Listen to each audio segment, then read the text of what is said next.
year, thousands of strong applicants lose scholarship for a reason nobody ever wants them about. Not because they are weak, but because their document tells three different stories. Your CV says one thing, your essay says another, your recommendation letters describe a third person altogether. And the panel sits there thinking, so which version of you? If you've ever been rejected and genuinely didn't understand why, this episode might finally explain it. And because people don't lose on talent, they lose on trust. And trust comes from one thing, your document, sounding like one person moving in one direction.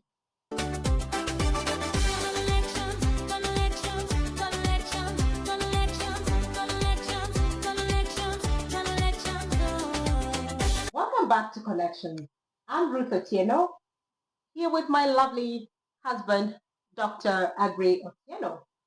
And we have said before, he has actually reviewed thousands of applications across the world. And in the last episode, we showed you how to build strength.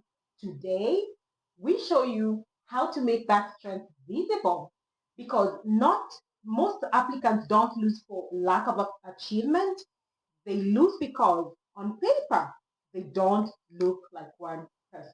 Sweetheart, so why does incoherence hurt so much? And why does it shake reviewers the way it does? Yeah, it's because panels never read your documents separately. They cross-check everything to answer one very critical question. Who is this person really? They read your CV and they form a picture.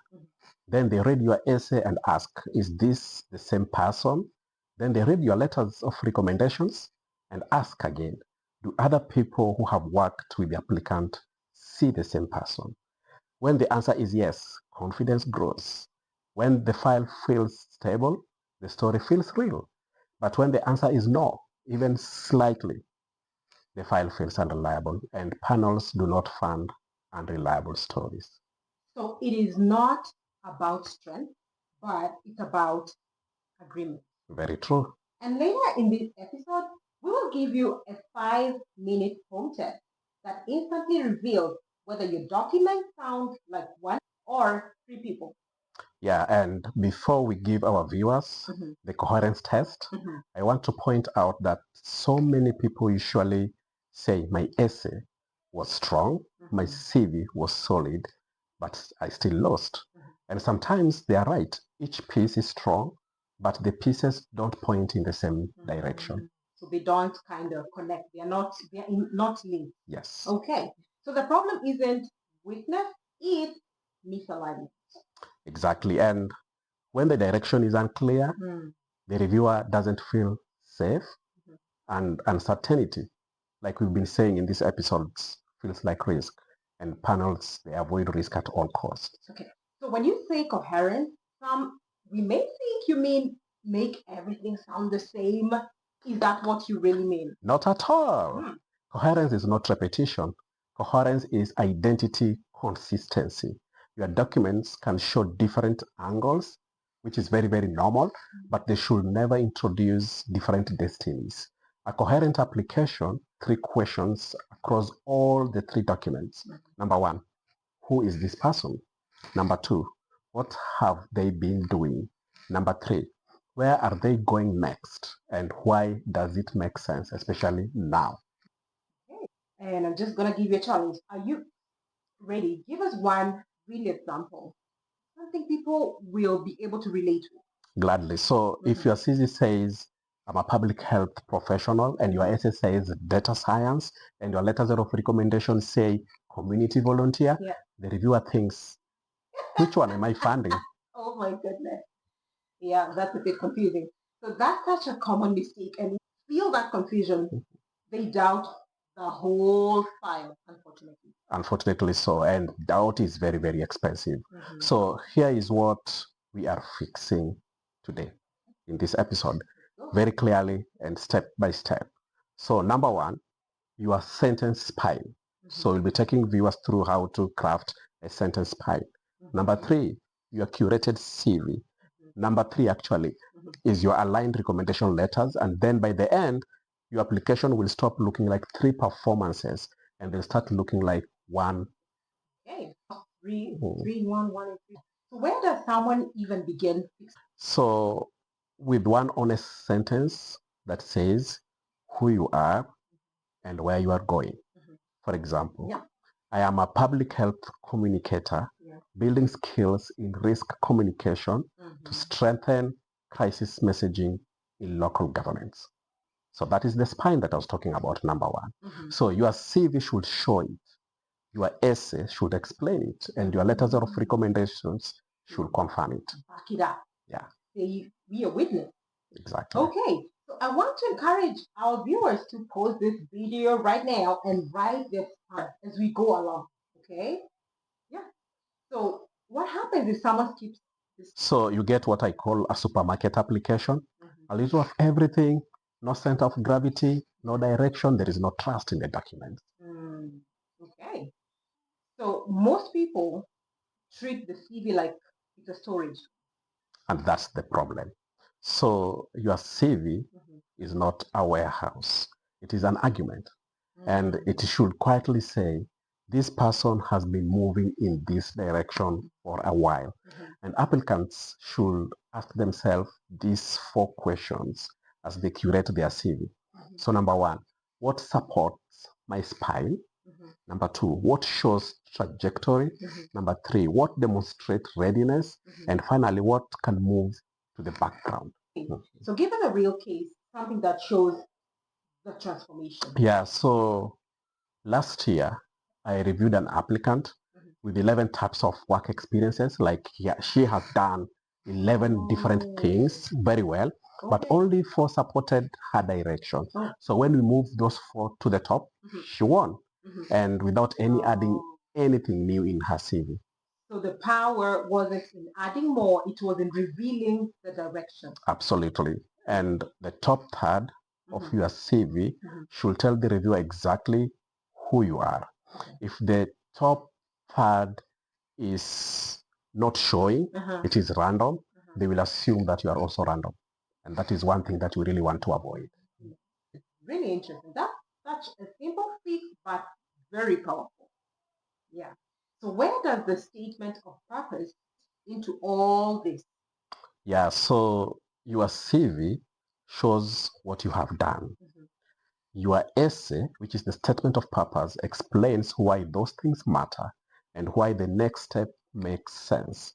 So if your essay introduces a whole new personality your CV doesn't support, then the panel gets nervous. I just learned interesting. Yes. So the essay is not where you reinvent yourself. It's where you make the logic visible. Very correct. Yeah. And a winning essay doesn't add drama. It adds clarity. So if your essay, which is also statement of purpose, makes promises your CV cannot support, you don't look ambitious. You look unsafe. And like we've been saying since episode 1, panels fund clarity. They don't fund inconsistency. They fund readiness. They do not fund fantasy. That line alone will save people years of being rejected. What about letters of recommendation? People fear this. Yeah, and I'm glad that the next episode after this will be specifically talking about letters of recommendation. So letters of recommendations are external confirmation of the same story. They should not introduce surprises. And here's the sentence your referee should be able to write. Yeah. I have seen this person consistently moving toward X, and here's the proof. And then they say the proof. So what most applicants forget is that generic praise is a weakness and a big red flag. And most referees usually do a generic praise. So hardworking and nice don't help. Not at all. And panels fund competence. They do not fund compliments. So the applicants need to give their recommenders the following 5 things. So the first thing is the spine that we gave an example about, your updated CV, your essay draft, and 3 relevant projects that highlight, and then you give them a note on the program focus. And people should remember that this is not manipulation. Actually, it is very professional for you to share these documents with your referee. Unfortunately, many applicants usually do not do so. Okay. So in other words, What you're doing is you are giving them clarity and not instruction. You know, like this is what you do. Yeah. Is there a simple test maybe someone can do at home to see where they are? Yeah, so a very painful one, but very, very important. Give your CV, your essay, and letters of recommendation to someone you trust and ask them, what is the person who wrote this trying to become? If they hesitate, if they guess, if they give 3 different answers, then your application is not one person yet. Then you are in trouble. So that kind of hard, you know? Yeah, it does, but you better have honest feedback than rejection, which is very expensive. I totally agree with that. So how do people break coherence without realizing it? So 3 very common ways. One, they apply to programs in different directions using the same material. So the documents don't match the opportunity that they are going for. They're generic. Number 2, they let the CV grows without curating it, and it becomes a timeline of so many events that somebody has done, but there is no trajectory at all. Number 3, they treat referees, and many people do this, as a formality instead of strategic partners. So the letters drift into generic praise instead of confirming the story. So all these 3, they end up producing confusion. Absolutely. And that confusion right there is what is being read like this. Yes. So even when the applicant is talented, it still shows risk. Wow. That is something to think about. So give people a workflow. If they start today, what exactly should they do? So 4 steps, 4 simple, clear, and powerful steps. So step 1, write the spine, 1 sentence, honest, specific. This is the direction of your application. Number 2, curate the CV. Move the spine supporting evidence upward, and then demote distractions and make the argument very visible in the top third of your CV. Number 3, rewrite the essay as logic. This means that you explain continuity, you explain the gaps, you explain why this step is necessary now. Step 4, align the letters of recommendations, which people usually don't do. So this includes briefing your referees early, give them the spine, give them the evidence, help them confirm the story. When these 4 steps are done, your application stops looking like 3 separate performances and it becomes one coherent identity. You need to have your paper. So what is the most important takeaway message that all viewers should remember just in one short sentence, in one time sentence? One sentence. Yes. So your application should not look like 3 documents representing 3 different identities. Yeah. It should look like one person moving in one clear direction. So my takeaway is that funding decisions are not just about strength, they are about trust. And trust comes from consistency. So if this episode made you realize your documents are pulling in different directions, that is not failure, it is a fixable problem. And in the next episode, we are going to fix the part that scares most people. Recommendation letters that actually win. So comment here which country you're watching us from. Remember to subscribe so that you don't miss out on anything, and then bring somebody else along.